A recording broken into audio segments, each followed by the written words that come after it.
لیکن انسانوں سے جتنی محبت کرنی چاہیے اور جتنا ان کا ریگارڈ کرنا چاہیے اس ریگارڈ میں بہت کمی ہے. تو اللہ پاک سے یہ دعا ہے کہ اپنے فرائض اور اپنے حقوق دونوں کو پہچاننے کی توفیق عطا کریں. کیونکہ فرائض کو پہچان کے ایک لڑکی جس وقت اپنے معاملات کو جاری رکھتی ہے تو اللہ پاک اسے محبت دے دیتے ہیں. لیکن لڑکی کے لیے بہرحال مشکلات زیادہ ہیں کیونکہ اسے اپنا مقام بنانا ہے. مجھے یہ بھی عجیب سا لگ رہا ہے آپ سے کہتے ہو، مجھے یہ بھی پتا نہیں ہے کہ لڑکے کی شادی ہے یا لڑکی کی. میں نے اس لیے دونوں کو بیلنس کرنے کی کوشش کی. اچھا دیکھیں، لڑکے کی اماں کون ہے؟ دوپٹے والی. اچھا ٹھیک ہے، لڑکے کی اماں. تو کوئی کسی کے ساتھ ناانصافی تو نہیں ہے نا؟ اب دیکھیں آپ دونوں نے ماشاءاللہ آپ دونوں نے اس گھر کو، اس رشتے کو کامیاب کرنے کے لیے بیلنس کرنا ہے اور حقوق سکھانے ہیں، اور یقیناً آپ نے سکھائے ہوں گے. میں آپ کے درمیان یہ محسوس کر رہی ہوں کہ آپ اپنے بچوں کے لیے بھی کانشیس ہیں. بچیاں بھی بیٹھی ہیں، چھوٹے بچے بھی ہیں، بڑے بھی، بزرگ بھی، ماشاءاللہ. تو یہ بڑا خوش آئند ہے اور یہ مضبوط خاندانی نظام کی دلیل بھی ہے الحمدللہ. اللہ تعالیٰ برکت والا کرے، آپ کے لیے صدقہ جاریہ کا کثیر سلسلہ اللہ پاک جاری فرما دے، اور آپ نے جتنی کوشش کی اس خاندان کو ایک رکھنے کے لیے اللہ پاک اس کوشش کو قبول فرمائے. یہ بہت بڑی رحمت ہے اللہ تعالیٰ کی اس ہر خاندان پر. خاندان کے جو بزرگ ہیں کہ ان کی کاوشیں جو ہیں وہ اس کی وجہ سے آنے والوں کو بھی موقع ملتا ہے. تو میں یہ بات اس وجہ سے بھی کہہ رہی ہوں کہ مجھے معلوم نہیں تھا کہ لڑکے کا گھر ہے یا لڑکی کا گھر ہے، لیکن یہ ہے کہ میں نے تو سچی باتیں آپ کے سامنے رکھتی ہیں کہ دونوں طرف سے ہی کوششیں جاری رکھنے کی ضرورت ہوتی ہے. تو مجھے لگتا ہے آپ کا بڑا محاذ ہے، آپ کی زیادہ بڑی کوشش ہوگی کیونکہ ظاہر ہے. اور بچی تو یقیناً اس وقت نہیں ہوگی یہاں پہ، نہ بچہ نہ بچی، ہم ہی آپس میں بیٹھ بیٹھ کے باتیں کر رہے ہیں. لیکن نیچرلی یہ باتیں سمجھانے کی ضرورت ہے اور انشاءاللہ آپ سمجھائیں گے بھی ضرور. تو بیٹی نے کیا پڑھا ہوا ہے؟ اچھا، ظاہر ہے اس دوران انہیں موقع ہی نہیں ملا ہوگا گھرداری کرنے کا. جی نیچرلی مطلب مجھے ایسا فیل ہوتا ہے کہ ان کا محاذ بڑا ہے، سکھانا پڑے گا. لیکن آپ کا کام یہ ہے کہ آپ نے بچی کو مسلسل گائیڈ لائن دینی اور اسے یہ سمجھانا ہے کہ آپ پر ان بزرگوں کا اب کیا حق ہے. تو ہر کوئی اپنے مقام پر ہی بڑا ہوتا ہے، اپنے موقع پر بڑا ہوتا ہے، اور اس بڑے ہونے کے اچانک نہیں کوئی پیدا ہوتا ہی بڑا ہو جاتا ہے. تو وہ سرائکی میں کہتے ہیں خدمت کر مخدوم تھی سے، یعنی آپ خدمت کرو گے تو لوگ آپ کی بھی خدمت کریں گے نا، کبھی کسی دور میں پھر مخدوم بھی ہو جاؤ گے. تو مجھے لگتا ہے کہ وہ اقبال کہتا ہے یقین محکم عمل پہ ہم محبت پاتے ہیں عالم. محبت جو ہے نا وہ دل جیت لیتی ہے، تو محبت سے دل جیتے. اللہ پاک توفیق دیں اور آپ کے گھرانے کو بہت خوشیاں عطا کریں، عوامی محبت عطا کریں. الحمدللہ اللہ تعالیٰ آپس میں بھی بہنوں کو اتفاق سے رہنے کی توفیق دے. یہ بہرحال جب ماشاءاللہ آپ لوگ آپس میں اس طرح جڑے ہوئے ہیں تو اللہ پاک سے امید ہے کہ آئندہ بھی خاندانوں کو جوڑے رکھے گا انشاءاللہ. دعا کر لیں. اللہ اکبر کبیرہ والحمد للہ کثیرا وسبحان اللہ بکرۃ واصیلا سبحان اللہ وبحمدہ سبحان اللہ العظیم سبحان اللہ والحمد للہ ولا الہ الا اللہ واللہ اکبر ولا حول ولا قوة الا باللہ العلی العظیم. اللہم صلی علی محمد وعلی آل محمد کما صلیت علی ابراہیم وعلی آل ابراہیم انک حمید مجید. اللہم بارک علی محمد وعلی آل محمد کما بارکت علی ابراہیم وعلى آل إبراهيم إنك حميد مجيد. ربنا آتنا فی الدنیا حسنہ وفی الآخرۃ حسنہ وقنا عذاب النار ربنا لا تزغ قلوبنا بعد إذ هديتنا وهب لنا من لدنك رحمة إنك أنت الوهاب ربنا هب لنا من أزواجنا وذرياتنا قرة أعين واجعلنا للمتقين إماما یا حی یا قیوم برحمتک نستغیث۔ اے زندہ رہنے والے، اے قائم رہنے والے، ہم سب تجھ سے تیری رحمت کی فریاد کرتے ہیں۔ الہی خوشی کا موقع ہے، آپ کا حکم اور الہی تیرے نبی کی سنت، یا ارحم الراحمین آپ سے استدعا ہے الہی دونوں بچوں کو آپس میں آپ کے حکم سے اس رشتے میں باندھ رہے ہیں، اے پاک پروردگار آپس کی محبت تو ہی نصیب فرمانا، اور الہی آپ سے استدعا ہے دونوں خاندانوں کو آپس میں محبت کے رشتے میں سدا ہی باندھے رکھنا، اور الہی ان بچوں کو دونوں خاندانوں کی آنکھوں کی ٹھنڈک بنا دینا، اور الہی ان سے ایسی نسل کا سلسلہ چلانا الہی جو اپنے ماں باپ کے حق میں صدقہ جاریہ بنے، الہی اپنے بزرگوں کے حق میں صدقہ جاریہ بنے، یا ارحم الراحمین آپ سے استدعا ہے الہی نے رزق کی وسعت نصیب فرمانا، الہی اپنے دیے ہوئے رزق میں سے کھلے ہاتھوں سے صدقہ کرنے کی توفیق عطا فرمانا،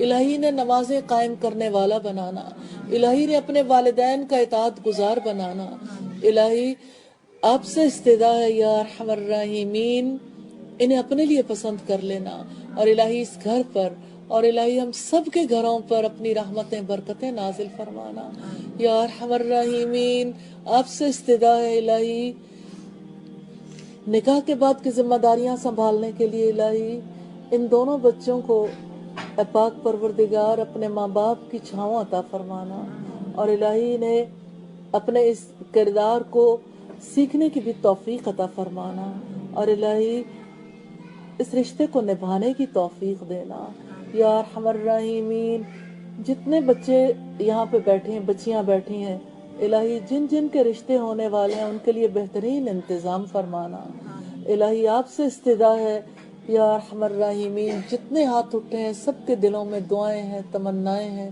الہی سب کی دعائیں قبول فرمانا، یا اللہ اس خاندان کے جو بزرگ آپ نے لے لیے آپ کے پاس ہیں ان کی قبروں کو جنت کے باغوں میں سے ایک باغ بنا دینا، اور الہی جو ماں باپ ہیں جو خاندان کے بزرگ ہیں الہی انہیں صحت کاملہ عطا فرمانا، اور یا ارحم الراحمین آپ سے استدعا ہے اے پاک پروردگار جو دعائیں ہم نے مانگی جو مانگنے سے رہ گئیں الہی سب دعاؤں کو قبول فرمانا، وصلی اللہ تعالی علی خیر خلقہ محمد وآلہ واصحابہ واہل بیتہ اجمعین برحمتک یا ارحم الراحمین، الہی آمین، الہی آمین۔